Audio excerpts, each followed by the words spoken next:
Alguma vez já surgiu a curiosidade de saber como a nossa mente realmente funciona? Quer dizer, como é que uma palavra tão simples como, sei lá, violão, consegue representar tantos instrumentos diferentes que existem no mundo? Hoje, a gente vai fazer uma exploração sobre o alicerce do nosso conhecimento. Vamos seguir os passos de uma longa tradição filosófica para entender exatamente como a realidade se transforma em uma ideia, bem aqui, dentro da nossa cabeça.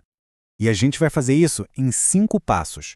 Primeiro, vamos sacar a diferença fundamental entre descobrir a realidade e simplesmente inventá-la.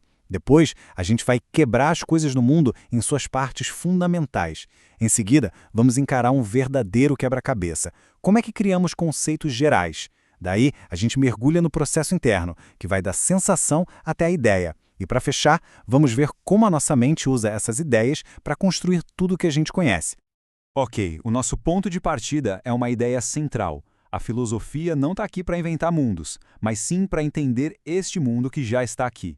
Em vez de criar um monte de teorias complexas do nada, a meta é observar a realidade e descrever a realidade como ela é. É só pensar, por exemplo, na diferença entre a eletricidade e a lâmpada. A eletricidade, bom, ela sempre esteve aí, na natureza, uma força esperando para ser descoberta. Já a lâmpada, isso foi uma invenção humana, um jeito de usar essa força. A filosofia que a gente está explorando hoje busca ser como a descoberta da eletricidade, um encontro com algo que é real e não só mais uma invenção da nossa mente. A realidade, ela tem as suas próprias regras, quer a gente goste, quer não. Podemos passar o dia inteiro desejando que a gravidade não exista, mas se a gente soltar uma caneta, ela vai cair. Fim de papo. Esse é o nosso chão, o nosso ponto de partida. Existe um mundo real, objetivo, lá fora, que independe totalmente das nossas opiniões. Certo? Com essa base bem sólida, vamos começar a desmontar a realidade. Quando a gente olha para qualquer coisa, um violão, por exemplo, o que é que a gente está vendo de fato? A filosofia nos ajuda a separar isso em 2 partes bem distintas, a substância e os acidentes. A substância é, digamos, o ser fundamental de alguma coisa. Pensa no violão. Antes dele ser marrom, ou de ter 6 cordas, ou de estar encostado na parede, ele é um violão. Essa violonidade essencial, sabe? Aquilo que faz ele ser o que ele é, isso é a substância. Não dá pra gente apontar o dedo pra ela, mas é ela que sustenta todas as outras características que a gente vê. Ok, então se a gente não vê a substância diretamente, o que a gente vê?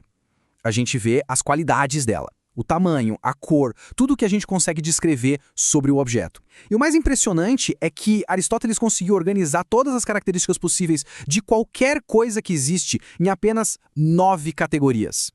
Essas categorias são os famosos acidentes. É basicamente tudo que a gente pode dizer sobre o violão. A cor dele, o número de cordas, onde ele está. Mas o ponto-chave é o seguinte: nenhuma dessas coisas existe sozinha. Não existe um marrom flutuando no ar. O que existe é um violão que é marrom. Os acidentes sempre precisam de uma substância para existir. Agora que a gente já entendeu as coisas individuais, chegamos a um dos grandes mistérios da filosofia. A gente vê milhares de gatos por aí, cada um diferente do outro, né? Mas, de algum jeito, a nossa mente cria um conceito único: gato. De onde é que vem essa ideia universal? A pergunta que não quer calar é: essa essência de gato, essa tal gaticidade que todos eles parecem compartilhar, isso existe de verdade? Ou é só um rótulo que a nossa mente inventou para conseguir organizar o mundo? Bom, existem 2 grandes respostas que são totalmente opostas. O nominalismo diz que gato é só um nome, uma conveniência nossa. Já o realismo afirma que não, que a gaticidade é real e está presente em cada um dos gatos. Mas tem uma terceira via. A solução é o que chamam de realismo moderado. Ele diz o seguinte: a essência de gato não existe num mundo de ideias perfeitas flutuando por aí, mas também não é só um nome. A essência está dentro de cada gato real. E a nossa mente tem essa habilidade incrível de olhar para vários gatos diferentes e abstrair, ou seja, puxar para fora só aquilo que todos eles têm em comum. É só parar para pensar, se todo mundo no planeta Terra combinasse de, a partir de hoje, chamar violão de gato, os violões não iam começar a miar por causa disso. As palavras são acordos, são convenções, mas a essência das coisas não muda só porque a gente mudou a etiqueta. Isso mostra que os nossos conceitos, como o violão, estão ligados a algo real no mundo, não são só invenções da nossa cabeça. Mas como é que a mente faz essa mágica toda, essa tal de abstração? Vamos seguir o passo a passo da informação, desde o momento em que ela entra pelos nossos sentidos até o momento em que ela se torna uma ideia, um conceito, na nossa cabeça. É uma jornada que acontece em 3 etapas. Primeiro, o mundo entra em contato com a gente pelos 5 sentidos. Depois, essa bagunça toda de informações é organizada por uma espécie de central de processamento interna. E só então o nosso intelecto entra em cena para dar o passo final. Esses sentidos internos fazem o trabalho pesado. O chamado senso comum junta tudo que a gente vê, ouve, toca de um violão em uma única imagem mental, unificada. Aí a imaginação guarda essa imagem. A memória reconhece essa imagem como algo que já foi visto antes, e a cogitativa prepara essa imagem, meio que limpando os detalhes para que o intelecto possa agir. E é aqui que acontece o grande salto. O intelecto age em 2 partes. O intelecto agente é como se fosse uma lanterna. Ele ilumina aquela imagem mental do violão, ignora tudo que é particular, esta cor, este tamanho específico, aquele arranhão ali, para revelar só a essência universal, o ser violão. Então, o intelecto possível age como se fosse uma caixa, recebendo essa essência pura e finalmente formando o conceito abstrato de violão. E chegamos ao nosso destino. Uma vez que a mente formou um conceito, tipo violão ou preto, o que ela faz com eles?